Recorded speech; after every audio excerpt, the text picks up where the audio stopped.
Olá pessoal, eu me chamo Danilo Cerqueira, sou aluno do 7º período de Engenharia Civil da UEMA e hoje o assunto abordado será o pré-dimensionamento de estruturas de concreto. Os elementos estruturais abordados serão as vigas e os pilares. As vigas são elementos lineares em que a flexão é preponderante, e os pilares, elementos lineares de eixo reto, usualmente dispostos na vertical, em que as forças normais de compressão são preponderantes. Lembrando que essas definições são baseadas na NBR 6118. Vigas, o que são? Como já citado anteriormente, elementos lineares em que a flexão é preponderante. Dimensões.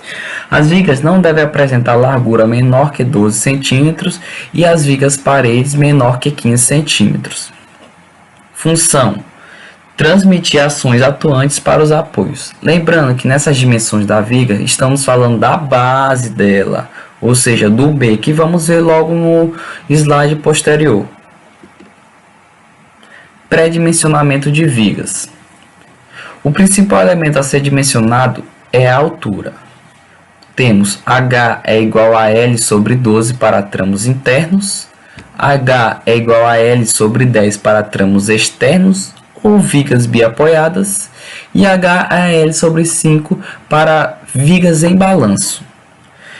É importante ressaltar também que o H é a altura da viga estimada e o L o comprimento do vão em centímetro. Exemplo.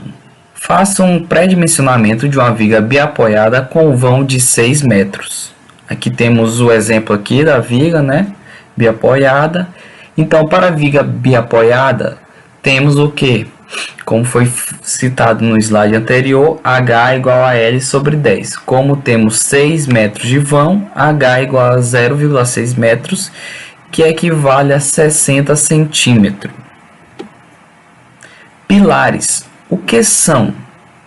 Os pilares, como já citado anteriormente, baseado na NBR 6118, são elementos lineares de eixo reto, usualmente dispostos na vertical em que as forças normais de compressão são preponderantes. Dimensões. Não deve apresentar dimensão menor que 19 cm. E sua função? Resistir a cargas verticais e horizontais. Lembrando que essas cargas resistidas são transmitidas aos pilares pelas lajes e pelas vigas. Posteriormente, os pilares transmitem essas cargas para as fundações que vão transmitir para o solo.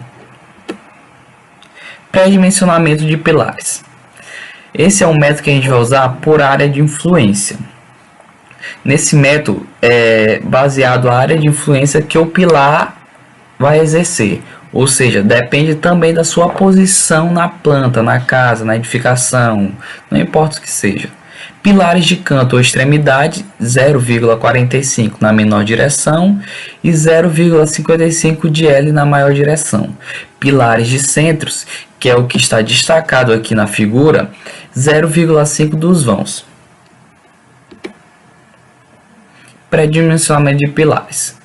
Continuando, vamos abordar agora a fórmula que vai definir a área da seção.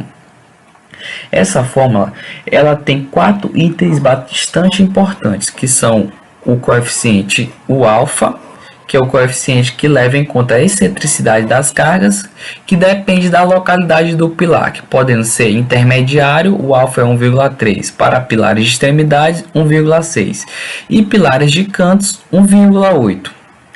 A área de influência que vimos como determinar no slide anterior, que é dada em metro quadrado, o número de pavimentos tipos e a resistência característica do concreto, que é o FCK, que é dado em kN por centímetro quadrado na fórmula. Vamos fazer um exemplo. Faça o pré-dimensionamento de um pilar com base na figura abaixo. Aí demos o pilar, demos a largura e o comprimento. E demos os dados, que o FCK é igual a 4 kN por centímetro quadrado e temos 2 pavimentos tipos. Primeiro vamos o que? Determinar a área de influência.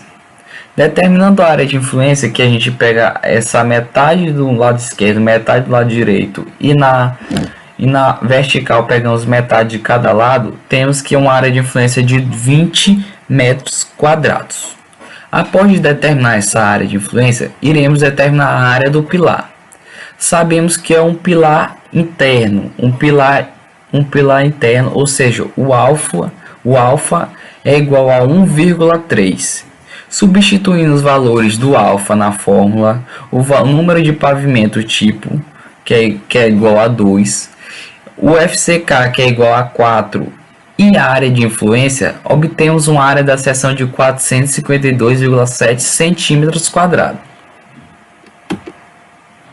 Então, pessoal, esse foi o assunto abordado. Queria agradecer quem esteve presente e espero que tenham gostado. Muito obrigado.